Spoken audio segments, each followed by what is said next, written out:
So if you have scrolled through social media at all, I mean, even once in the last, what, 6 months, Oh, you've seen it. you have definitely seen it.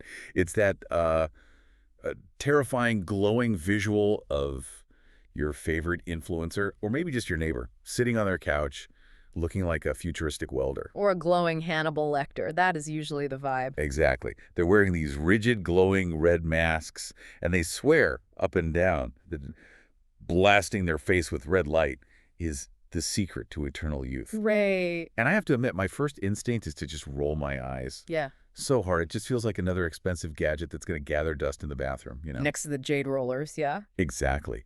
But then you start hearing the buzzwords, cellular energy, collagen synthesis, and you have to wonder, is this just a very expensive placebo, or is there, like, actual biology happening here? It's a completely fair question because on the surface, it does look like magic, doesn't it? You just shine a light and wrinkles disappear. Yeah, it sounds like snake oil. It does. But when you dig into the stack we have today, and we have a really interesting mix, you realize it's not magic at all. It's photochemistry. Right, and we aren't just looking at marketing brochures today. We really wanted to go deep. So we've got a stack that includes a 2025 study on mice that gets into the absolute nitty-gritty of cell signaling. The kind of stuff that usually puts people to sleep, but it's fascinating here. It is. And we also have a 2005 human trial on facial rejuvenation, technical breakdowns from dermatology journals, and my personal favorite, some very heated, very technical debates from Reddit experts. The Reddit threads on this are surprisingly high level. I mean, you've got actual physicists and doctors in there fighting about energy density. It gets intense. I love a good wattage war. So the mission for this deep dive is simple. We are going to separate the hype from the cellular reality. Does this work? How does it work? And if you're going to buy one, how do you avoid buying a glorified Christmas light? Because that's a real risk, a huge risk. And before we get into the how, we should probably define the what.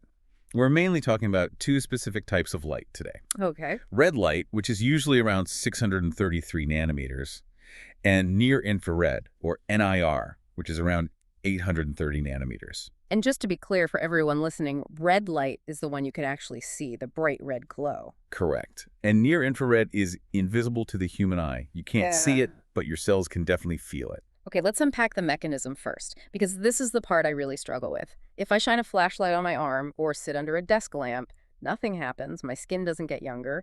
So why is red light different? What's this battery charger effect we keep reading about? So the core concept here is photobiomodulation, PBM for short. Right.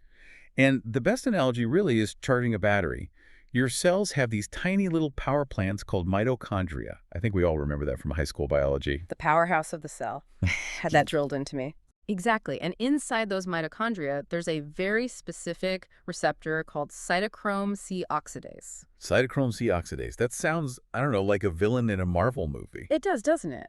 But it's actually the hero of our story. This receptor is essentially a light sponge. It is tuned chemically to absorb red light. And when it absorbs that light, it gets excited. It kicks into high gear. Okay. And it increases the production of ATP adenosine triphosphate. Which is cellular energy. Precisely. Think of your aging skin cells like a car with a dying battery. The engine is sluggish, the lights are dim, nothing is working at full capacity. Right. Red light is the jumper cables. You are literally feeding the cell energy so it can do its job, which is repairing tissue and building collagen more efficiently. So it's not just warming the skin. Because I think that's what a lot of people assume, that it's just a heat treatment. No, and that's a crucial distinction. True LED therapy is non-thermal. It's a chemical reaction, not a heat reaction. It's more like photosynthesis in plants than it is like a heat lamp. Okay, that makes sense. But we have this new study from 2025, the Chang paper, that goes way deeper than just more energy. And I want to spend a minute here because this is where the science gets really cool, but also really complicated. They track the actual signal. Oh, this is fascinating stuff. This is the difference between knowing a car moves and knowing how the internal combustion engine works.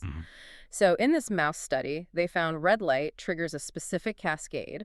It starts by increasing something called intracellular CANMP. Cyclic adenosine monophosphate. You've been practicing, yes. Now, CKMP is a messenger. It runs to the nucleus of the cell and it triggers the AKT signaling pathway. Okay, hold on. You just threw a license plate number at me. What is the AKT pathway and why should I care about it? Think of the AKT pathway as the cell's survival and repair switchboard. When you flip this switch, it tells the cell, hey, don't die, fix yourself. And specifically, this pathway activates an antioxidant system called NRF2H01. NRF2H01. Another license plate. I know, it's an alphabet soup, but stick with me.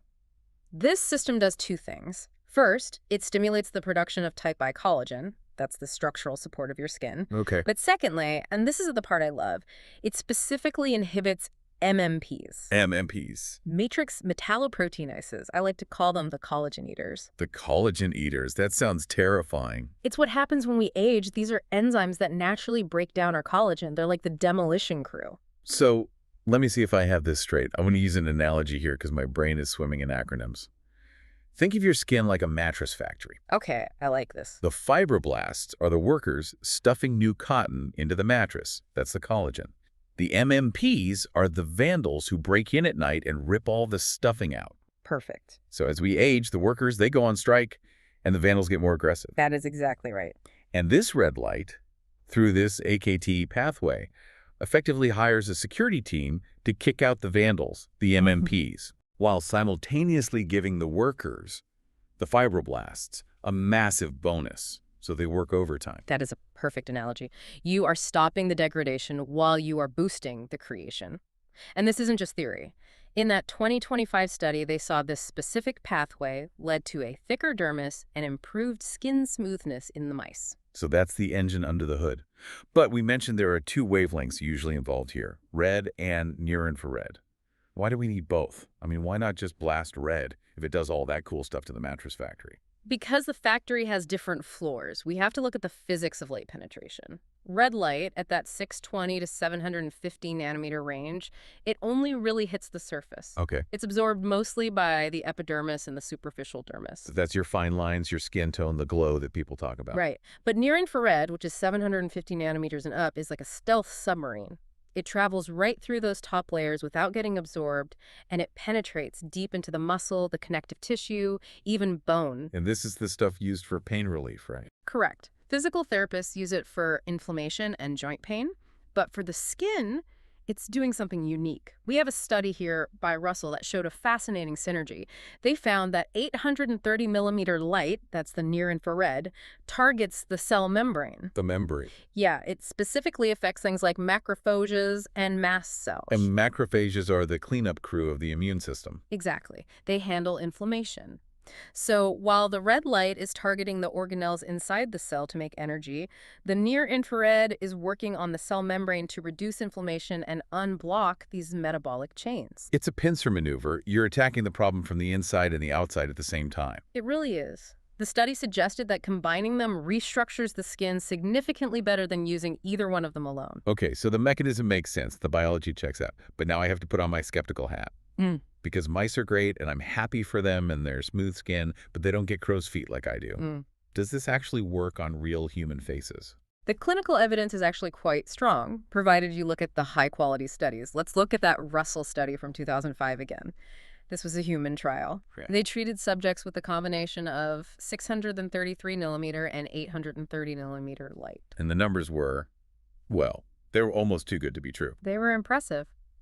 After 9 treatments, 81% of subjects reported a significant improvement in periorbital wrinkles. Crow's feet. Crow's feet. But wait, reported significant improvement sounds a little subjective. Is that just people looking in the mirror and saying, yeah, I guess I look better? Because if I spend $500 on a mask, I'm going to convince myself I look better. That's the placebo effect, and it's very real. Yeah. But they accounted for that. They used profilometry. Profilometry. What is that? It's basically 3D mapping of the skin surface. They take a silicone impression of the wrinkles and measure the depth with lasers. It is objective data. Oh, okay. And the profilometry proved the skin was physically smoother. Okay, that's harder to fake. There was also a more recent study from 2023. This was the one done by Dior, the luxury brand. Right, Couture et al. Now, usually I'm skeptical of brand-sponsored research. You always have to wonder if they're, putting their thumb on the scale. Sure. But this one was rigorous. They used a specific mask for 3 months, just 12 minutes a session, twice a week. Wait, only 12 minutes, twice a week? That sounds incredibly manageable. But then I read the results. Wrinkle depth decreased by 38.3%, and dermal density increased by 47.7%. Almost a 50% increase in density. Okay, stop. That sounds like an infomercial. 40% reduction. That's better than some Botox results. Yeah. How is that even possible with just light? It sounds high, but remember what we talked about with the mattress stuffing. Dermal density is literally how thick and bouncy the skin is.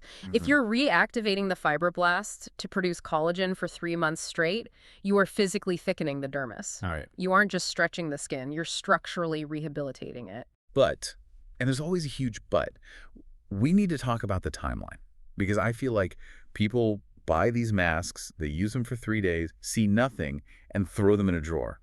That is the biggest failure point. We have some great data from Neo Elegance on this. You have to manage your expectations. So, if you're treating acne, you might see results in 2 to 6 weeks. Okay, that's fast. Because you're killing surface bacteria. If you're looking for that general glow or better texture, maybe 4 to 8 weeks.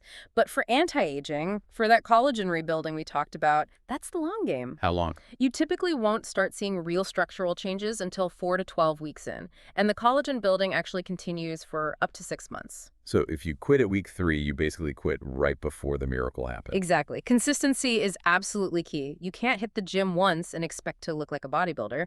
It's the same with cellular energy. This brings us to the most controversial part of our research stack, the wattage wars. Because if I go online right now, I can find an LED mask for $50 and I can find one for $2,000. They both glow red. They both look weird. What is the difference? This is where we have to thank our Reddit expert, Dr. Abs10. They provided a masterclass in why specs matter. It all comes down to a term called fluence, or energy density. Measured in joules per square centimeter. Right. So let's look at the benchmarks.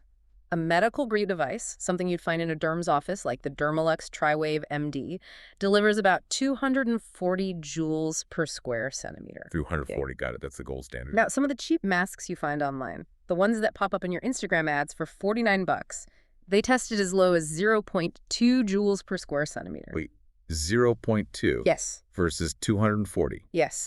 That's not even a fraction. That's a rounding error. Is that even legal? Can they call that anti-aging? It's the Wild West out there. I mean, technically it emits red light, so they can say red light therapy, but biologically, it's doing nothing. To get the same energy dose that the clinical machine gives you in minutes, you would have to wear that cheap mask for days, continuously. So the cheap ones really are just expensive Christmas lights strapped to your face. In many cases, yes. They simply do not have the power to push the photons deep enough into the skin to hit those mitochondria. If the energy isn't there, the chemical reaction doesn't happen. The photons just bounce off your skin like rain on a roof. But there are home devices that sit in the middle, right? I can't afford a $10,000 clinic machine. Yes, absolutely. The expert on Reddit pointed to devices like the Dermalux Flix MD, which hits about 40 joules per square centimeter. Okay, so 40. It's obviously less than the big clinical machine, but it's vastly superior to the 0.2 joule knockoffs. It's enough to trigger the biological response if you use it consistently. There was also a really interesting point raised about the spotting effect. This one made me laugh, but it's actually a serious design flaw. Oh, this is a physics issue. If you have a mask where the LEDs are very spaced out like individual bulbs, and they sit extremely close to the skin without any diffusion, you're not getting a wash of light. You're getting dots. You are getting tiny, intense dots of treatment. So you could theoretically treat a polka dot pattern on your face. Theoretically, yeah. So I'd have these tiny circles of youthful, rejuvenated skin, and the space between them is just old. It sounds ridiculous, but yes. Yeah. You want uniform coverage. That's why better devices invest in lens technology or diffusion layers to make sure the light spreads out and covers every millimeter of skin. What about heat? I've seen some of those flexible wraps that get really hot. Is that a sign it's working? Like, feel the burn. Actually, it's usually a sign of inefficiency. Remember, we said this is a non-thermal process. If a device is getting hot, it means it's wasting energy as heat rather than converting it into light energy. Plus, heat can actually be counterproductive for certain skin conditions, like melasma. So if your face feels like it's in a toaster, take it off. Generally, yes. The expert warns specifically against those cheap, flexible wraps for this exact reason. They often lack proper heat dissipation. Okay, so we know it works. We know we need high energy density. But is it safe for everyone? Because usually, when something is powerful enough to actually change your biology, to thicken your skin by 50%, it's powerful enough to hurt you. That is a very healthy skepticism to have. If it has a mechanism of action, it has a side effect profile. And there are contraindications. We pulled a list from LumaVisage that is really important. Okay. The big one is photosensitivity. Right. So if you are on Accutane or isotretinoin, Do not use light therapy. Your skin is chemically stripped of its defenses. It's incredibly sensitive to light, and you could end up with burns or severe reactions. Same goes for certain antibiotics like tetracyclines. what about thyroid issues? I saw some debate on this. Why would light hurt your thyroid? It's a bit of a gray area. Some studies show it's safe, but think about the mechanism again. We are stimulating cellular activity. If you have hyperthyroidism, an overactive thyroid, your thyroid cells are already running a marathon at full sprint. So the red light is like handing them a Red Bull. Exactly. You don't want to overstimulate a gland that's already working too hard. So the general advice is to cover the neck area or just avoid shining light directly on the thyroid if you have that condition. Makes sense. And here's one I didn't think of. Tattoos. Yes. This is physics again. Dark pigments absorb light. Red light can be absorbed by certain tattoo pigments, specifically red and yellow inks. Oh, wow. It can cause fading, which is annoying, or worse. The pigment can absorb too much energy, get superheated, and cause a blister. So you're trying to look younger and you end up burning your tattoo up. Not ideal. Exactly. Cover your tattoos. And eyes. I always feel like I'm going blind when I turn these things on. It is so bright. Red light is generally safe for eyes. It's not UV. But if the light is extremely bright, or if it's coherent light, like a laser, it can be damaging. And remember, near infrared. The invisible one. Right. It's invisible, so your pupils don't constrict. They stay wide open. But that energy is still entering your eye and hitting your retina. That sounds bad. It's not ideal. So wear the goggles. It's just not worth the risk. And one final serious warning. If you have a history of seizures or epilepsy, be very careful. Some of these devices pulse or flash, and that can be a trigger. And active cancer. Absolutely not. Remember, we are stimulating cell growth and metabolism. If you have a suspicious lesion or active skin cancer, the absolute last thing you want to do is tell those cells to grow faster or make more energy. Right. That makes perfect sense. It's fuel. And you don't want to fuel the wrong thing. Exactly. So looking at the big picture here, we have a technology originally used by NASA to grow plants in space, and now it's making our grandmothers look younger. But there was one final detail in that Dior study that really stuck with me. They talked about remnants. Oh, I loved this. This is the most hopeful part of the research, I think. Explain it to me. So they stopped the treatment after 3 months. The participants stopped using the mask, and then the researchers came back a full month later and measured the skin again.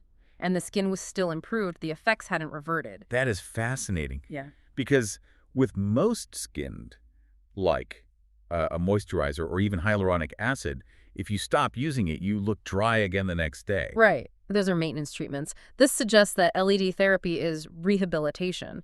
We aren't just temporarily plumping the skin. We are structurally fixing the mattress. We hired the workers, they fixed the springs, they added the stuffing, and even after the workers left, the mattress remained fixed. It raises a really provocative question for me. If we can keep rehabilitating the skin, and we can keep the collagen eaters at bay, are we just treating aging? Or are we, in a very small way, starting to cure it? That is the question. If we can keep the cellular battery charged indefinitely, how long can we maintain the structure? It implies that aging, at least skin aging, isn't an inevitable slide. It's a maintenance issue. A maintenance issue. I like that. So if I'm a listener and I'm ready to take the plunge, give me the quick checklist. First, ignore the brand name and look for the specs. You want to know the irradiance or the fluence. If they hide the numbers, they're probably hiding the fact that it's weak.